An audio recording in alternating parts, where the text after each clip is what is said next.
Hey everyone, I got a card here, 3060 EVGA XC, and we're gonna just open this thing up. Grab my handy dandy knife. So I hope everyone's doing well, and I'm doing well myself.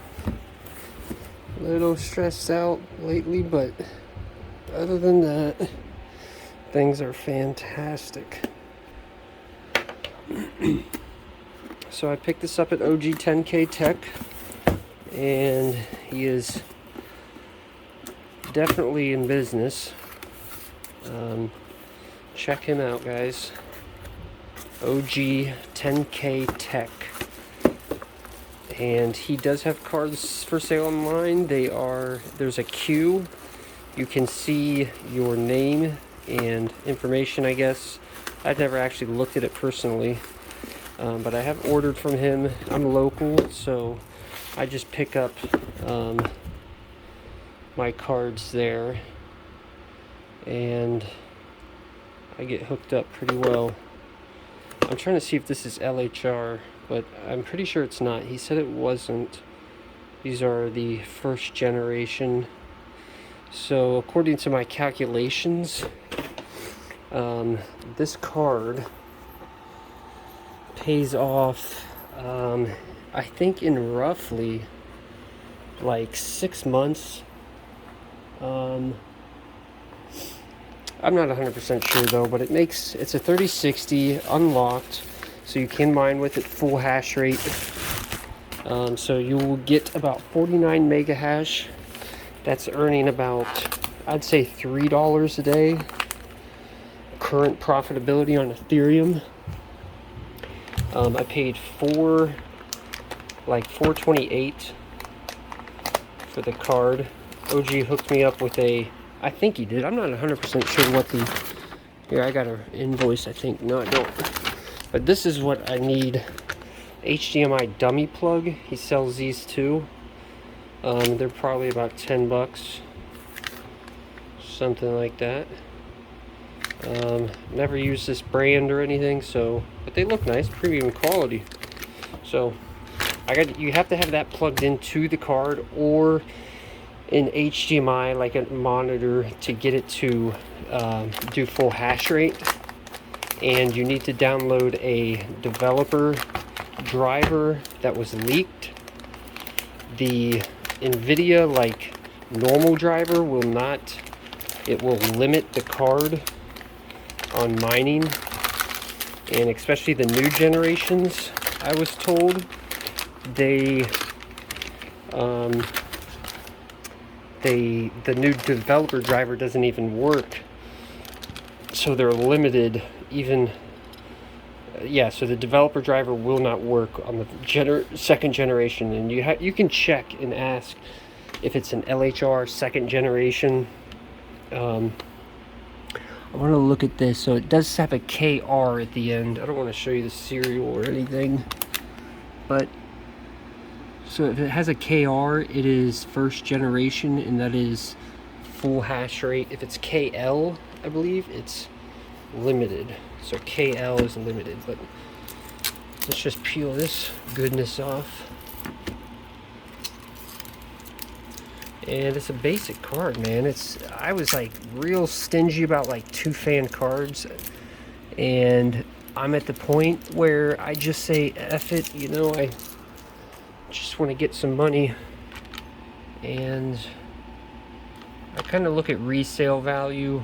I mean, there'll be someone who wants this in the future if I sell it, but it's 1 8-pin, very basic, nothing to it. These cards do stay relatively cool, I guess. Very powerful for a small card, but what we're gonna do is I'm gonna hook it up in this computer. This is a 3070, that's a 3060. I'm gonna pull this out and put the 3060 in, so I'll have two 3060s that will work together because they'll be on the developer driver. I still use this computer too. That's a Samsung, I don't know, 49-inch I use it for, you know, productivity and whatnot. So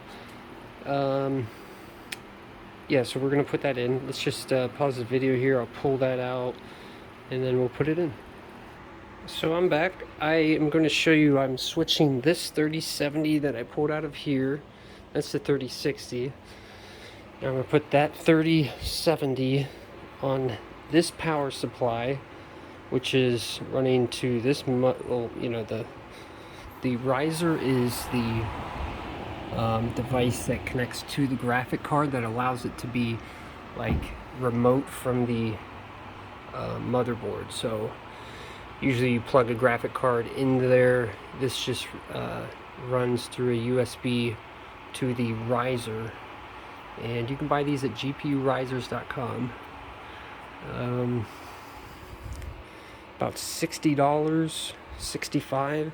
Use a code, I think it's Red Panda Mining. Check out his channel. Yeah, I don't know, I'm sorry, I don't know how to find it exactly, but I think try Red Panda Mining in the discount code, and I think you can get it, but sorry if it's not that. But anyways, I'm going to turn off this rig and we'll plug in some power cables to the card.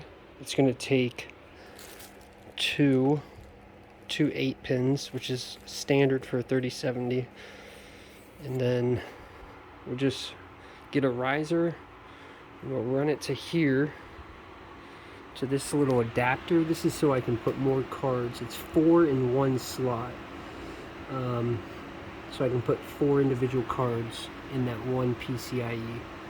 So that's where I'm going to plug it. Currently I have 1, 2, 3, 4, 5, 6, 7, 8 cards. I think I can get up to 10. 9, yeah, around 10 it gets a little iffy. Stuff starts happening. In Hive OS is what I use as the operating system. It's like Windows, but it's Linux, and it is a mining specific operating system.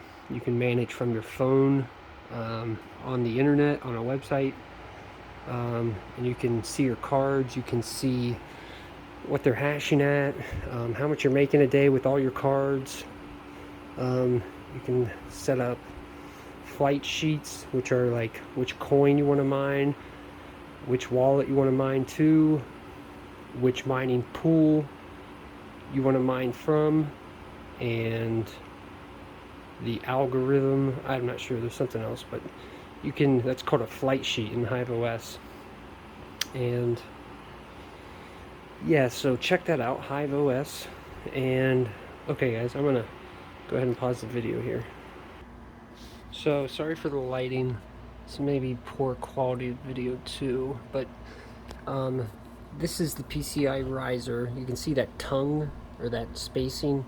These go in a specific way, so you can only fit it in one way, but you just start with that end and then rock it down, and then it will click. You see that little tongue went up, but it kind of clicks, it kind of doesn't. It doesn't always make a sound, but you just want to make sure it's secure.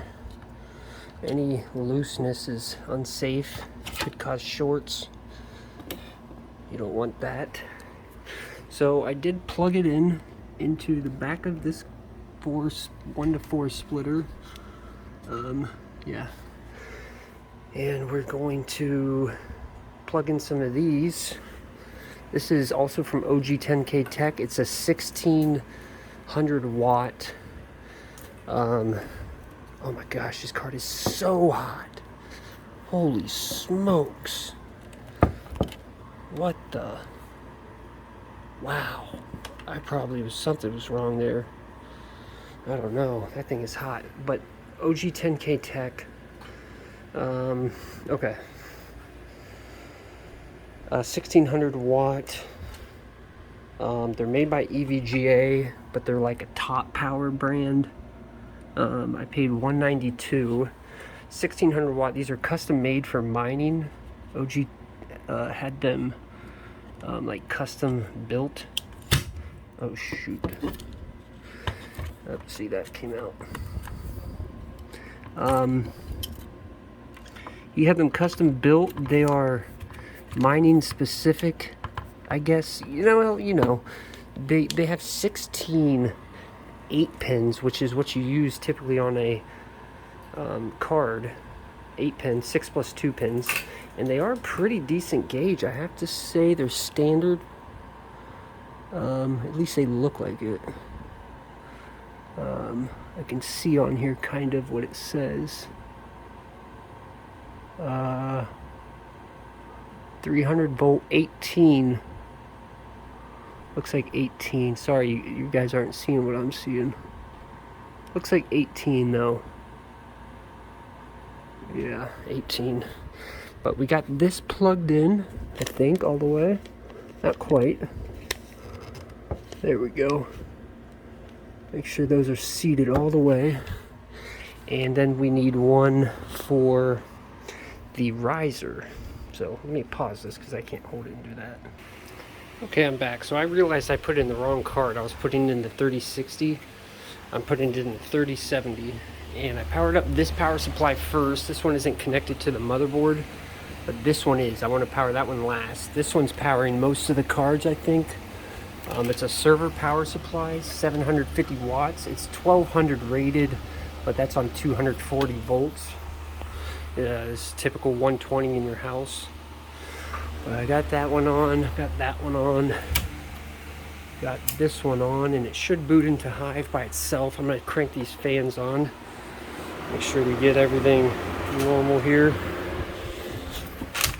Okay, now I'm going to plug in that 3060 here. And we want to just put this one in like so. Real simple, it just kind of snaps in there. And then we want to plug this in here. One 8-pin. Sorry you can't see it. Yep, the old 8-pinner. Actually, it's upside down. Shoot, I hate these ones that don't connect. The 6 plus 2, it's like, it's just loose versus like it locks in together. But